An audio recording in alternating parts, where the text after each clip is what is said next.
Има цели 3 кражби в квартала само за този месец. Може ли да си сложим камера? Каква камера, бе, човек? Нали ме имаш мене? Ако дойде тук един крадец, знаеш какво ще стане? Не какво. Какво? Ще има тук Майк Тайсън ляв, десен и то отнесен. Какво се притесняваш? Окей. Нека тестваме колко е смел. Ало? Ники? Абе, имам една идея. 8:30 в нас.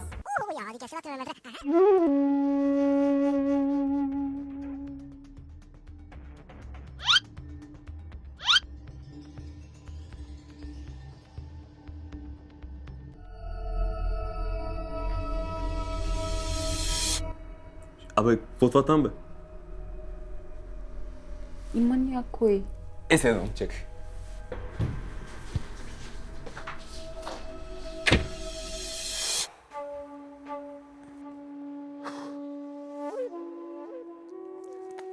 Ало? Полиция ли е? Има крадец вкъщи. Адрес е... Достатъчно видях, сваляй го това. Чисто е, излизай! Дойде ли полиция? Абе, излизай! Здрасти. Наговорили сте се? А ти ме заряза с крадеца. Аз имах план. Какъв план? Да умра аз и да гледаш от ключалката. Ща да го изненадам. Отзад, през вратата на спалнята, която заключи. Сега може ли да си сложим камера?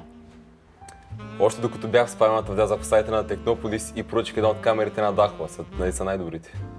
Да, хубаво. Защото аз ще се справя. Не е план.